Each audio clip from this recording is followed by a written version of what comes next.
everybody, Lee here, and here is part 4 of Throw Forward. Check this out. Next point, meditation and introspection. Now, I'm not going to take credit for this point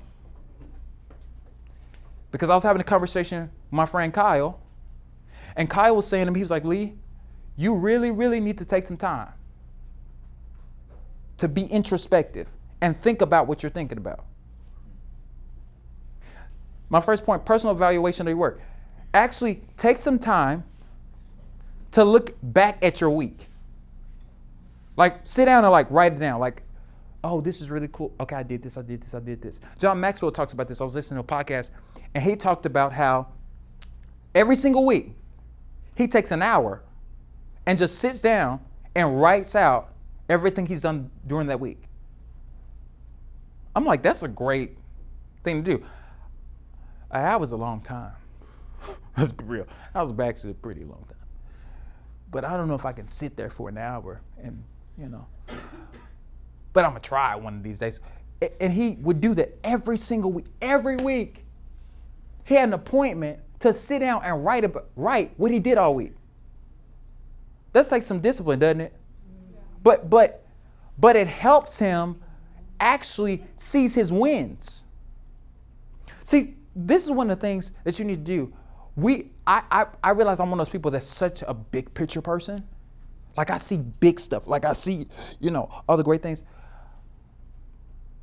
But I realize it becomes important for me to sit down and write down what I did that week because now I can celebrate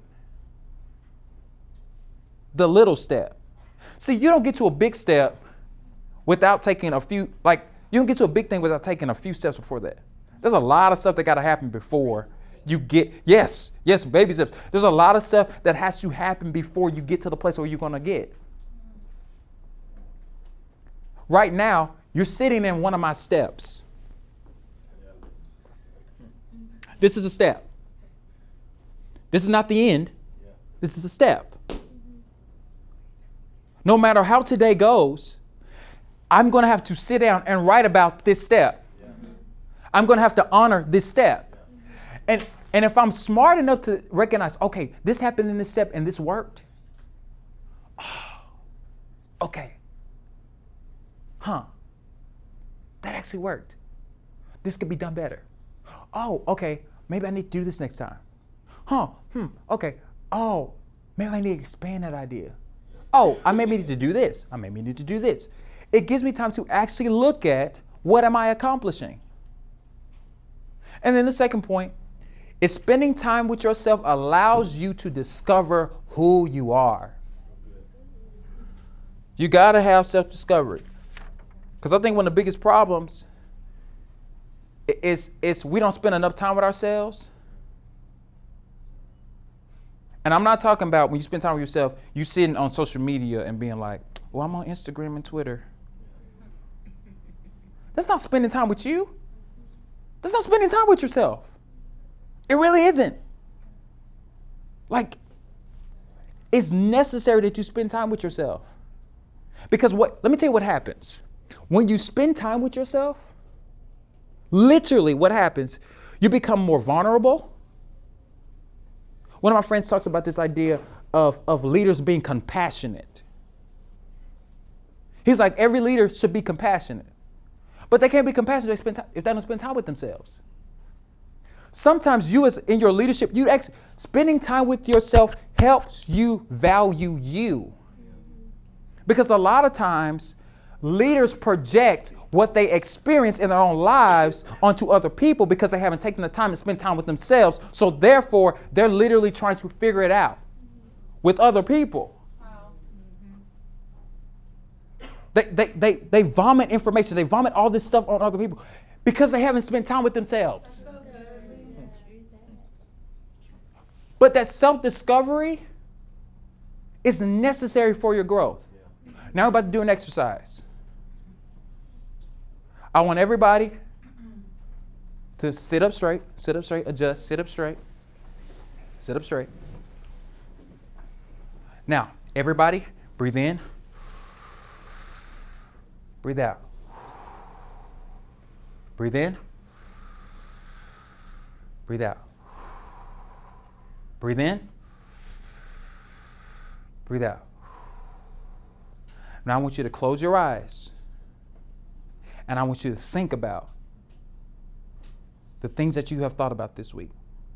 Where you see yourself. How you view yourself. I want you to just take a little bit of time to think about it. Okay? Go.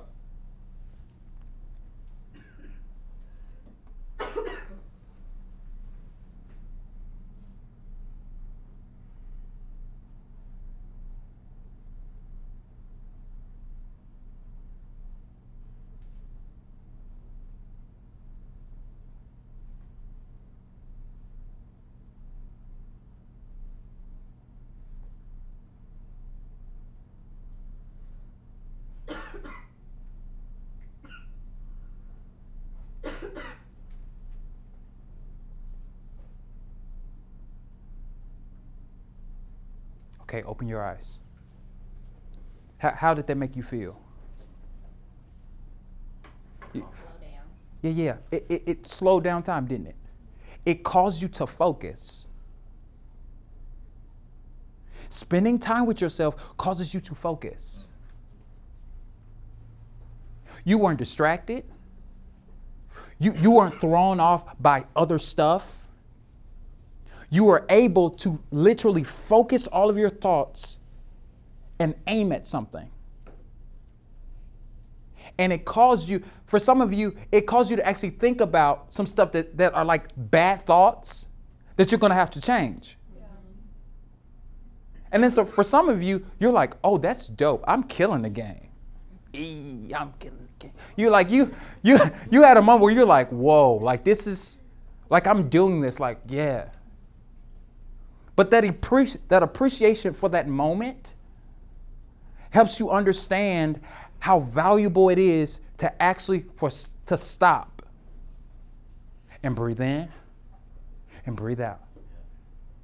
Think about what you're thinking about. For somebody who deals with anxiety, I have to take time to breathe in and breathe out. Because if I'm overthinking what's happening, I'll miss the moment. I'll miss that opportunity to actually understand that in this present moment, in this particular set of things that's happening in my life, I am not being effective. I'm literally missing being in the moment. It's a disservice to you guys if I'm not present right now. Because I'm not owning the moment that I'm in. So before I walked in this room, I took a little bit of time. I walked over there and sat down. I took a little bit of time, a personal inventory. Lee, you've been thinking about this for months. You've been thinking, like this is a moment in your life where you've had years to really develop this concept in your head and develop this idea in your soul. Like you really had this thing in you, and now is the moment. I was pep talking myself. I was like, let's go. Let's do this thing. But if I did not take that moment, this would suck. It just would. Because I didn't take the time to actually think about it. And here's my last point. Every leader has to be a risk taker. It is necessary for you to take risk. See, if you're going to start a business or an organization or write a book or whatever it is, there's a level of naivete that you have to have. There's a level of recklessness you have to have. Because you may not take the first step. If you don't have this idea that, you know what, I may be able to do this. Like, it is necessary to have that. You're going to waste. There's tons of people who have wasted their lives because they weren't willing to take risk. They played it safe. Well, I'm just going to go to this job. I'm going to enjoy my time. I'm going to sit at my desk. I'm going to do my work. I'm going to go home. I'm going to eat my food, and I'm going to sleep. I'm going to do the same thing tomorrow. I'm going to go to my job, do my work. I'm going to go home, eat my food, and go to sleep. And you're dying. Your dream is dying. Your soul is dying because you weren't willing to invest in yourself. And you weren't willing to take the risk. This is even a small risk. Like, it could be really small. It has to be something grandiose. Like, it could be really small. I was listening to this podcast, and the guy explained this. The way he explained it was really interesting to me. He talked about how, as a kid, he couldn't swim. And he talks about, like, how in this whole process, he would see people on the deep end, in the pool, and they'd be doing just really great, and they're just, doing all this stuff. And he decided one day, he said he was going to walk into the end of the pool, and he just dropped into the pool. And the lifeguard was like, boy, you cannot swim. Why are you going to 12 feet and just falling in the pool? And the interesting thing, what he said was this. He said, if I had not tried, I wouldn't know I had the capacity to probably swim. So he kept doing it. And eventually, somebody gave him the skills. Now he can swim in the 12 feet. Now he can swim in the 12 feet. Because he was willing to take a risk. Risk takers believe they can do something that hasn't been done before. Yeah, a whole bunch of people are doing it, but I'm willing to take the risk. Like I said, you don't do it like me. Steve Jobs was a risk taker. Starting a whole company in an environment where technology is something that's really huge. Literally everything up here is an Apple product. My phone is an Apple product. Like this computer is an Apple product. The iPad you signed into was an Apple product. Because this man took a risk. He got kicked out of his own company because he was being risky. They were like, okay, you're going too far. You're going too far. He's like, no. I'm not going far enough. It is necessary for you to take risk. You got to believe that what you're doing is going to change the course of history. You got to get that in your head. You have to believe that literally, oh, there's so many people that probably could do this, but I'm going to be the guy. I'm going to be the one that they're talking about. I'm going to be the person that they're like, oh yeah, they did it. Thomas Edison. I guarantee you everybody at the time was looking at Thomas Edison like, this man is stupid. What are you doing? Why do you keep trying to make this light bulb work? We have candles. Candles work. They're effective. And he failed over and over and over and over and over again. But he kept going because he believed, if I get it, it's going to change the course of history. Literally every light in this room, Thomas Edison. Thomas Edison. Thomas. You don't even think about him, but you're being affected by something that he did. This man has been dead and gone for decades. But you're being affected by something that he did because he was willing to take a risk. He was willing to take a risk. And my last subpoint is everything is a risk, and they are willing to take it. You got to do it. You got to be willing to take the risk. You got to be willing to go beyond what is comfortable for you. I believe in you coming to this event, you're actually in your brain taking a risk. Some of you are going to leave today and you're going to actually make a point to say, you know what, let me write down some of the stuff that I've been dreaming about. Because honestly, I need to do this. It's going to be uncomfortable.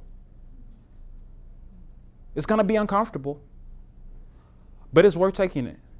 I'm going to read this quote to you and then I'm going to shut my mouth. John F. Kennedy said this. He says, there are risks and costs to action, but they are far less than the long-term risk of comfortable inaction.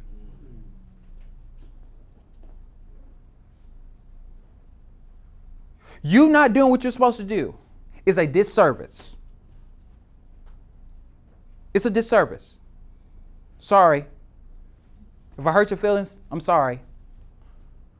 But I refuse to allow you be in this room and you not realize that if you don't do what you're supposed to do, nobody else will do it. One of my mentors says this to me all the time. He says, destiny has an expiration date. Don't think that just because you are at the place that you are in your life, you're not required to do what you're supposed to do. Because you never know when you're going to leave this earth. You just don't know. You just don't know. In my head, I'm like, oh yeah, I'm 25. I got time. No, you don't. No, you do not. You do not have time. Because time speeds up. I literally just felt like I was 19 yesterday. I literally did. And I'm like, bruh, like this happened so quickly. So quickly. But I could not waste my time and not do what I'm supposed to be doing. Because it matters. It matters that you do what you're supposed to be do. And literally the greatest feeling you'll ever feel is feeling like I'm actually doing it. There's so much freedom in that. There's so, like, you start feeling great. Like, you're like, oh man, I'm being myself. I'm being my authentic self. Nobody can tell me what I'm doing is right or wrong because I'm being myself. I'm being myself. It's cool when you're being yourself. That's the problem with society today. We're too busy trying to be other people and not being ourselves. While you're trying to keep up with the Kardashians, you need to keep up with you and figure out who you are and do what you're supposed to do. Because at that point, you'll be able to take risks. So, I hope that you were inspired today. I hope that you were reminded of who you are. I hope that you take inventory and realize, you know what? I'm worth it. I'm worth the time. I'm worth the investment. I'm worth everything that I'm thinking about. And you actually step out and do it. Thank you for watching or listening to this week's episode of Leading with Lee. I hope that you were inspired, equipped, and empowered. If you haven't done it yet, subscribe today. And to get updates about all the things that I'm doing, connect with me on Facebook, Instagram, and Twitter at Lee A. Scott II or Lee A. Scott II. I hope that you will tune in for the next episode of Leading with Lee. Much love, and let's get started.